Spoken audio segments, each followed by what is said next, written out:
అందరికీ నమస్కారం. Welcome to think your self 6682 YouTube channel.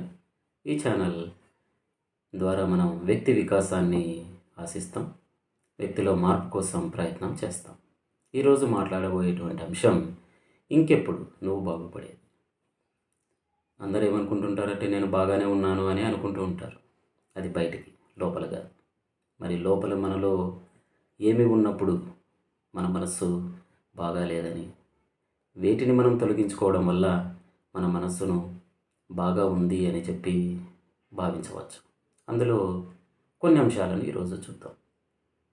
మొదటిది ధర్మబద్ధమైనటువంటి కోరిక కలిగి ఉండాలి. ధర్మబద్ధముగా కానటువంటి కోరికను కలిగి ఉన్నట్లయితే మీరు లోపల అంతర్గతంగా బాగాలేరని అర్థం.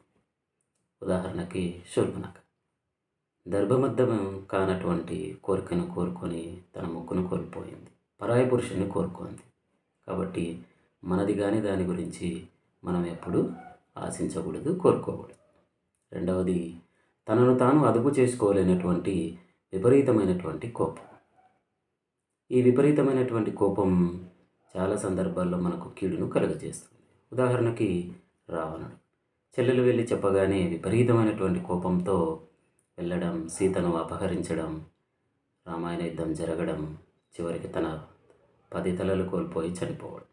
కాబట్టి అవసరమైనప్పుడు, అవసరమైన సందర్భంలో తగినంత కోపాన్ని ప్రదర్శించడం తప్పులేదు, కానీ అనవసరంగా అర్థం లేని విపరీతమైన కోపాలు తెచ్చుకోవడం మనకు అత్యంత హానికరం.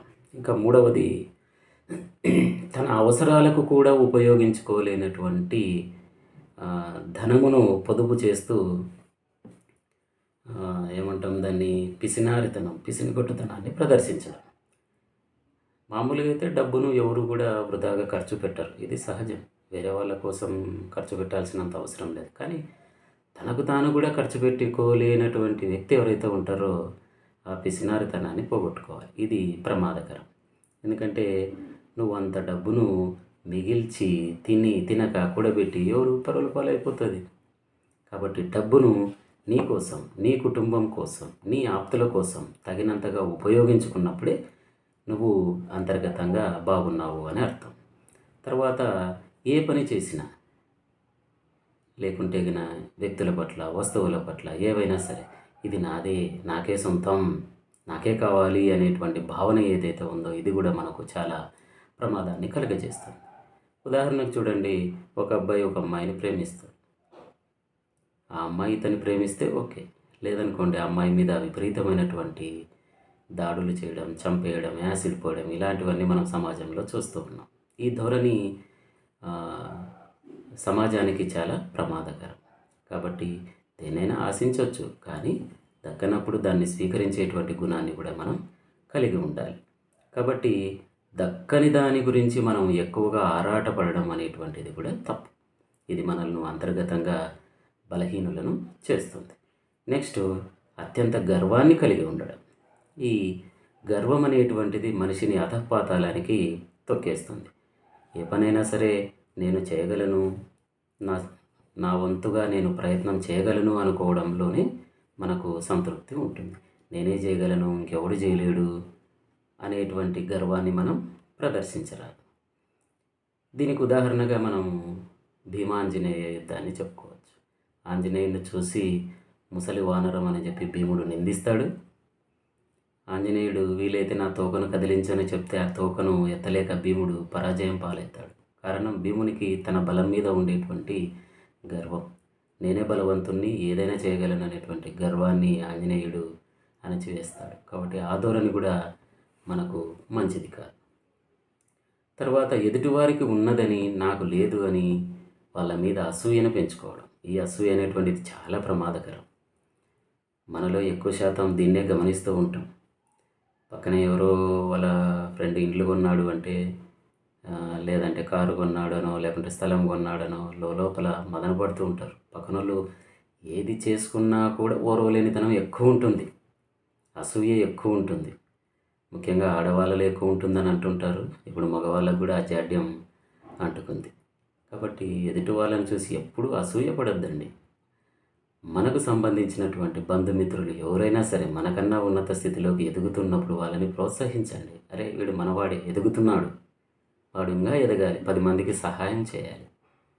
అలా ప్రోత్సహించడం వల్ల ఆ వ్యక్తి ఇంకా 10 మందికి సహాయం చేసే గుణాన్ని కలిగి ఉంటాడు. కాబట్టి మనం అసూయను ప్రదర్శిస్తే ఆ వ్యక్తికి మనుషుల మీద నమ్మకం పోతుంది, ఇతరులకు సహాయం చేయాలనే గుణం పోతుంది.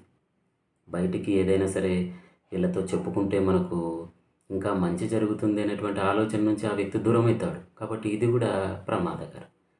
వాళ్ళకే కాదు, మీకు కూడా మనస్సులో ఇతరుల పట్ల అసూయతో ఉంటే ఏం జరుగుతుంది? రాత్రి నిద్ర పట్టక ఊరికే మేల్కొని ఉంటారు, అనారోగ్యం, గుండెపోటు వచ్చి చచ్చిపోతారు. కాబట్టి ఇక్కడ మనకు సుఖమైన దుఃఖమైన అంతర్గతంగా కొన్ని అవలక్షణాలు ఉండడం వల్ల జరుగుతాయి. కాబట్టి చూడ్డానికి ఇవి చిన్నగానే ఉంటే మనల్ని 100 రెట్లు హానికరం చేసే విధంగా మనల్ని అధపాతాళానికి తొక్కేస్తాయి.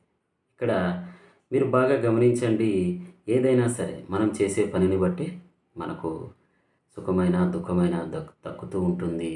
కాబట్టి మనం బాగుపడాలంటే మనం చేసేటువంటి పనుల ద్వారానే మనకు అది లభిస్తుంది. కాబట్టి మనం మంచి పనులను చేస్తే మనకు మంచి జరుగుతుంది, మనం చెడు పనులను చేస్తే మనకు చెడు జరుగుతుంది. కాబట్టి ఇక్కడ మీరు గమనించండి, మనోనాశనమే మోక్షం. మోక్షం అంటే ప్రశాంతంగా ఉండడం, ఎలాంటి బాధరబందీ లేకుండా ఉండడం.